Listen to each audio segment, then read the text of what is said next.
everybody? Welcome to another episode of the Trust Your Board podcast. My name's Stephen Wright, joined as always by Mr. William Monroe. Got the second half of our work draft results here today. Will, you want to remind everyone the positions we drafted out of? Yeah, so I was in the second spot, Steve was in the 10th spot. For a recap of the league format and roster positions, check out our first episode that came out yesterday, and that'll give you the first 8 rounds of this draft.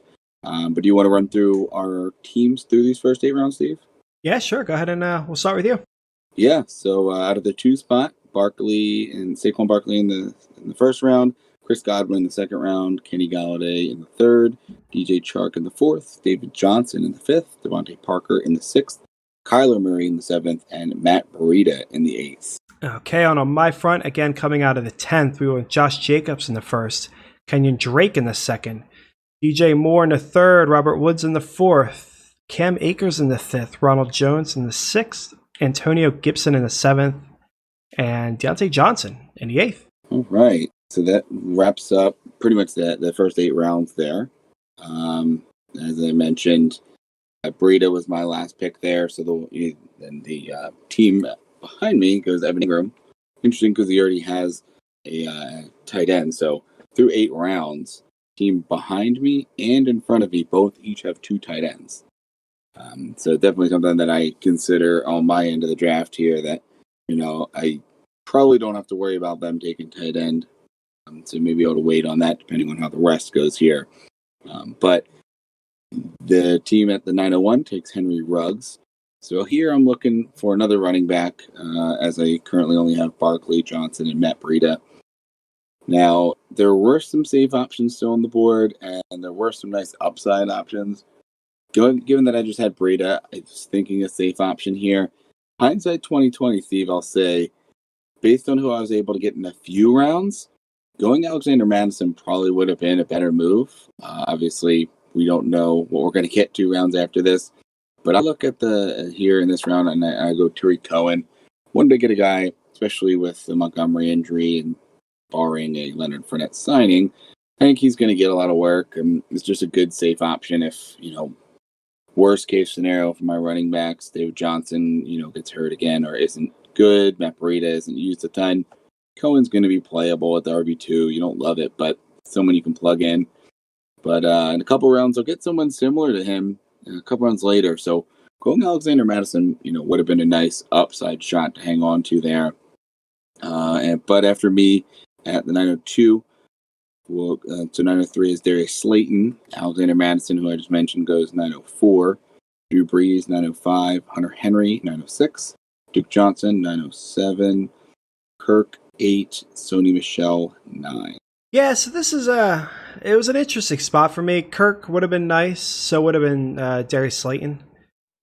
But I do want to keep pounding at the wide receiver position here, so I end up pulling the trigger on Sterling Shepard. A solid guy that I don't think I drafted him a lot on a lot of the mock draft episodes, but I think I told you when I was doing like my own personal mocks to prepare for this, I ended up taking him a lot. Mm-hmm. And that's, I guess, because, instead of playing around with the mocks and doing different strategies, I was just following my strategy. And I get to this position, I was always looking for a wide receiver. And when I'm comparing him to like Jerry Jeudy and John Brown, Nicole Hardman, D-Jax, he was the one I liked the most. So I ended up with him a lot, and it is no surprise to me that I ended up with him with this draft. So hopefully get a little bit of breakout of Daniel Jones that could boost his value, and hopefully he can stay healthy. That would be great. But we had Zach Moss, Hayden Hurst go off the board. That finishes out the 9th. To start the 10th, Latavius Murray and Jerry Jeudy go off the board, which is interesting because this player drafted CeeDee Lamb earlier. So he's grabbing up some of those rookies. At this point in the draft, I'm looking and, I keep track of who's drafted quarterbacks. So I know, that I'm flanked by 2 teams, a couple picks out that don't have quarterbacks yet. I think there's 2 others up by you that don't have quarterbacks at this point. So I was sitting here like, yeah, not even consideration. Like, there's plenty of quarterbacks left, and there's only, quarter of the league, a third of the league left that doesn't have them, which is funny. I don't remember when this comment was. I say on your research, you did show that at least 3 people consistently take 2 quarterbacks in these drafts? Yeah, it's like 3 or 4. Yeah. Roughly. And it's funny. I don't know if I remember when this comment was made. I don't remember it was around here, but I remember at some point someone mentioned there was no quarterback, like we're running out of quarterbacks, and I just laughed. Yeah. I was sitting here. I was like, no, I'm pretty sure like Wentz is still here and Cam is still here. Goff is here. Burrow's here. Jimmy G, who has a great starting schedule, is here. Like there's plenty of quarterbacks. But we get to my pick, and this is the first time I really looked at it. He really didn't know what to do. Like Golden Tate would have been nice, but I had Sterling Shepard, and I didn't need another kind of PPR guy.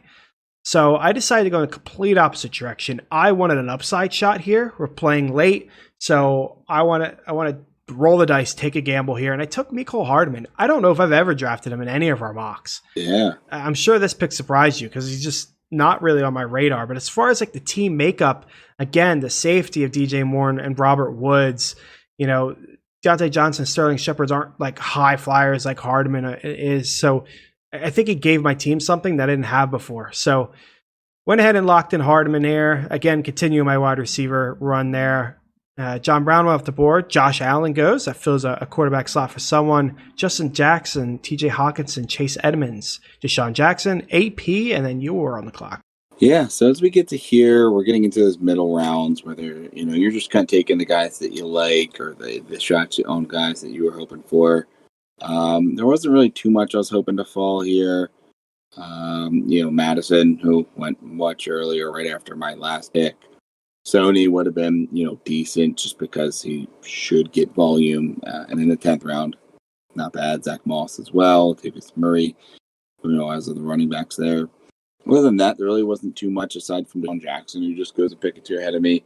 We get the news right as the draft's starting that Jalen Reagor got hurt, and sounds like he's going to be out probably the first 2 weeks of the season, about 4 weeks total, but the first 2 weeks of the NFL season. So we'll see what happens there. But Jackson seems like he's going to be a guy that you can take, here in the 10th round and plug him right into your starting lineup because he should be, the clear and away number one target at the wide receiver position here in Philly. So with him off the board and looking at my receiving core, I've got Godwin, Galladay, Chark, and Parker. So with Chark and Parker getting a little bit more of kind of upside, maybe not the highest floor guys with their team around them, wanted to get some safety there just in case something happens with one or both of those. So we have Jameson Crowder and Golden Tate both on the board. Guys I thought would be solid options and wouldn't even mind doubling down on both of them here, given the running backs that I have here and then that just the lack of really running backs that I like available. So we go Jameson Crowder first, the guy that I just think he is the main target there. I don't know that they can really trust anybody else but him and Herndon and L really. So lock in him, thinking maybe Tate goes back to me. Unfortunately, he doesn't. Team behind me does take Tate, and then he takes Boston Scott after that. Wasn't really considering Scott, so I was happy to see that go.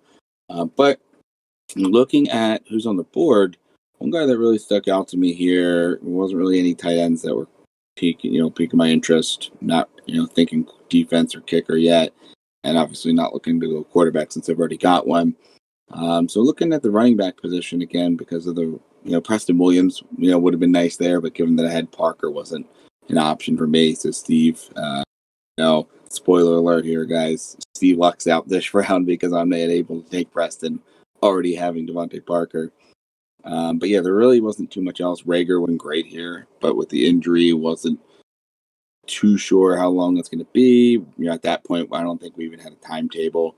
So we have Nyheim Hines on the board, someone that I think you and I are, at least lukewarm on. I think we're both pretty high on JT. So with Taylor still being, being there, Hines has been kind of soured a bit. But all the news out of camp is that he's looking great too, and it could be Hines and JT actually working, and Mac maybe the odd man out. We'll see what happens. So I lock in Hines here, and then as I mentioned, kind of hindsight 2020, pun intended there, Alexander Madison would have been ninth in the 9th round, and then have Hines as that safe option. But obviously we can't go back and make pick changes. So after Hines, The 3, Mike Williams, Keyshawn Vaughn 4, Jack Doyle 5, N'Keal Harry 6, Eric Ebron 7, Tony Pollard 8, Anthony Miller 9. So the 11-10, Steve, you are on the clock. Everyone is clamoring to know what you do here. Yeah, I got burnt twice because I was wanting N'Keal Harry and I was wanting Anthony Miller. And I was definitely verbal in our discussions about being sniped by Mr. Ryan with Anthony Miller. So that upset me. I wanted the upside shot there, but what can you do? So, I mean, Will kind of alluded to it earlier. I went with Preston Williams.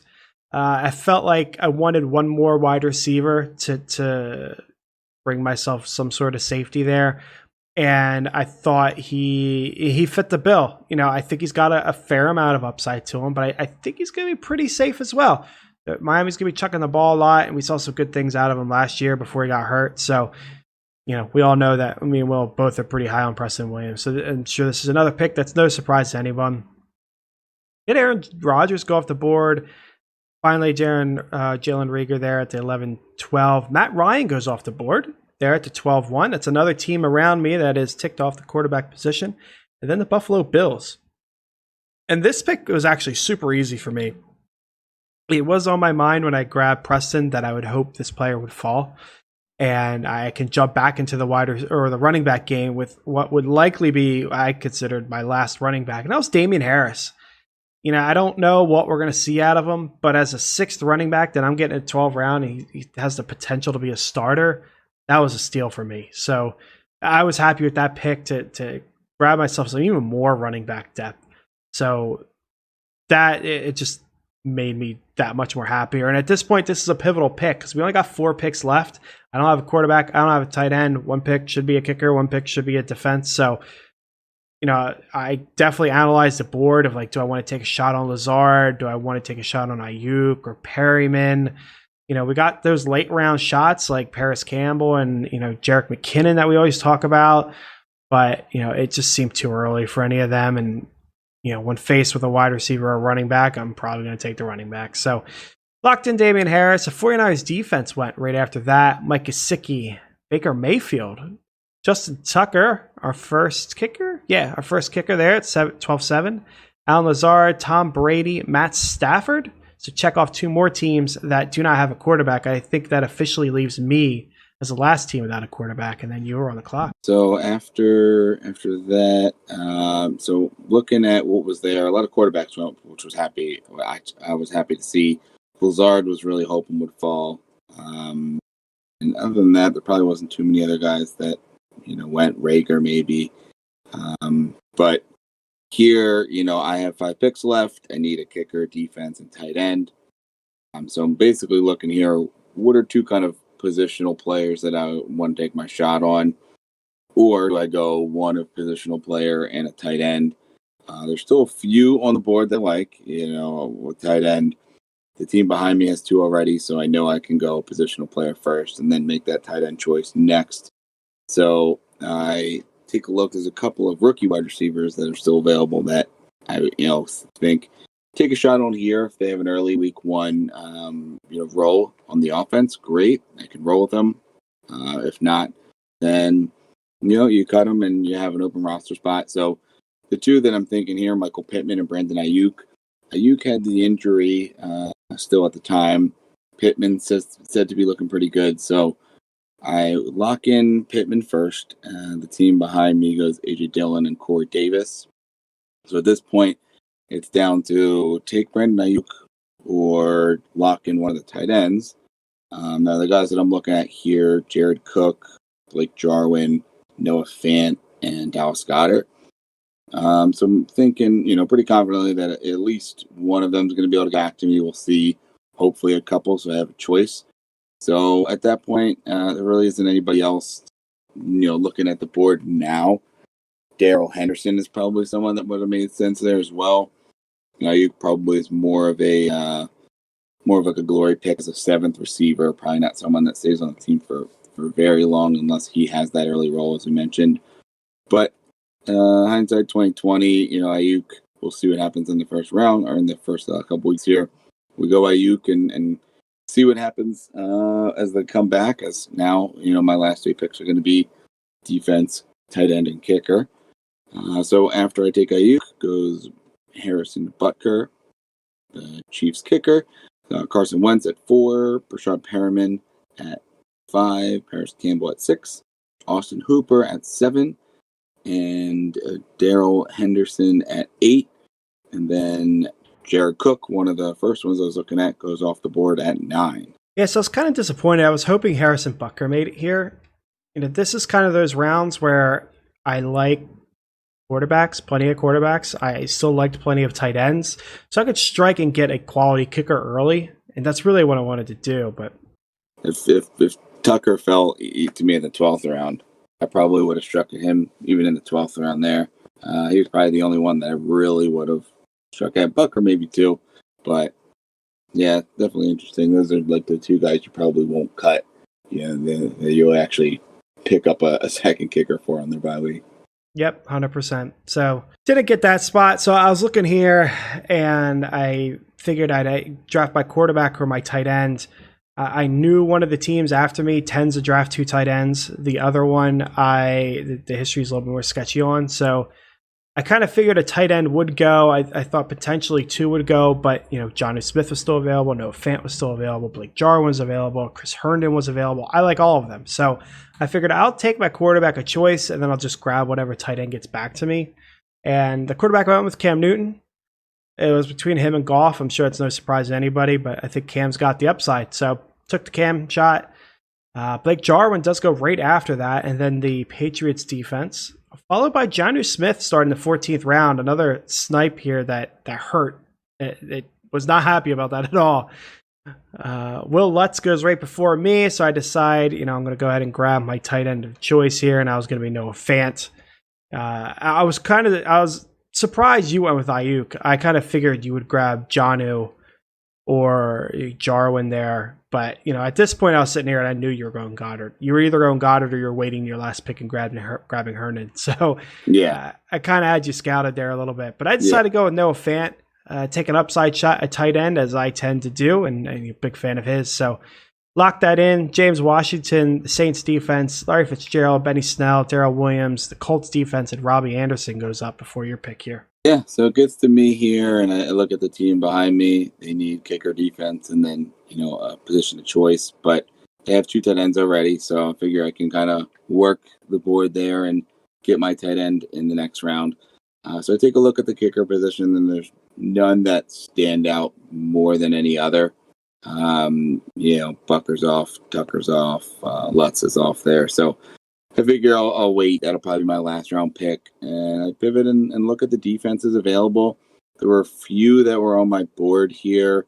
I believe a couple have gone. So it's the Bears, the Chargers, the Titans, and then I think Indy went already. Yeah, so a couple of teams that just had really good early season schedules. Then the Chargers were one that I do like, but they had Chiefs week 2. So, I'm probably going to have to cut them automatically there. Titans had a pretty solid schedule, but I don't know. I just don't know what's going to happen with Denver that first week, Minnesota a couple weeks in. Bears, I know that there's a ton of talent on the defense. We'll see about the offense, but Detroit, the Giants, Atlanta, Indy, Tampa, there's no Chiefs or your Ravens, your teams that are just really terrifying. So a lot of teams that could be good, a couple of teams that should be bad. So I don't mind striking on them first. After that, the first pick goes Zerline and Chargers Day. So I then am able to sit here, and basically this was between Goddard and Herndon. Both have decent upside. So, I'm going to lock in Dallas Goddard here. Even though he's the tight end 2 on the team, he has, had consistently a really great opportunity. Last year I was able to be a tight end 1, even as a second tight end on the team. So with all the injuries on the team, I imagine that he and Ertz are going to be used very often, with Jackson used over the top. If Pat Jackson stays healthy, it opens up a lot in the middle for both the tight ends. So we'll see what happens there. Herndon may be a guy that I look at on the waivers prior to the season starting. We'll see what happens. Maybe roster 2 tight ends if there's an injury somewhere else. But then, know that I get to get my kicker next and then go from there. So after Goddard, Josh Kelly, Matt Prater, Kansas City defense, T. Higgins, Anthony McFarland, Joe Burrow off the board, and Robbie Gould. Yeah, now we're to the boring section here. I did want Robbie Gould, kicker on a high-powered offense like San Fran would have been nice. I believe I was quite verbal about that as well. But I decided to go Jake Elliott. I've always liked him. He's on a good offense in Philly, but an offense that might not be good enough, at least over some stretches, to punch it in the end zone. So stalling out, kicking field goals, it's something I look for here and there. Plus a lot of plus matchups against the Giants, the Cowboys, and the Washington football team. So locked in Jake Elliott. We had Sammy Watkins, Gio go off there at the end of the 15th. To start the 16th, we went with Matt Gay, KJ Hamler. Again, that's the same team that went with CeeDee Lamb and Jerry Jeudy. A lot of rookies going there. And then I locked in the defense that you mentioned, the Titans. I liked, I didn't mind their first week matchup. They're facing the Broncos, not bad, but they're going to get the Jaguars twice this year. They're going to get the Colts, which don't necessarily scare me, twice this year. I think they got the Bills, which are kind of interesting. They got the Bengals, the Bears. So they had some teams, the Browns, I think they're facing this year. They had some teams that I was quite confident that I might be able to hold them for a while. We'll see. But, compared to everybody else, I was happy with that pick. Rashad Penny, Koo went Claypool, Zane Gonzalez, Jason Myers, Laviska Shenault there. Broncos defense, and then you're up for your last pick. Yeah, the last pick here, looking over some of the kickers, I'm looking for an offense, kind of as you mentioned, that's good, but, maybe doesn't have a ton of playmakers to get it in the end zone. And the one that stuck out to me, and also I typically like to get indoor kickers as well, play half their games indoor, don't have to worry about, weather out as well. So Dan Bailey available, Minnesota, has the indoor aspect to it, which I like. Also, I like Kirk, but don't love Kirk, so I think that's pretty solid as well. And without Diggs, we'll see what their passing game is like. You still got Thielen, but maybe you have one less option there. Obviously, a great running game, so still should be able to pound it in. But I do, just foresee that indoor team don't have a ton of weather elements to it. And last pick in the draft, I'm not, getting pick of the litter here as well. And then after him, it only seems appropriate. The last pick of the draft is the eternal one, Frank Gore. Of course. So you want to run down your team here real quick? Yeah, so we'll go a quick rundown. We've got Saquon Barkley.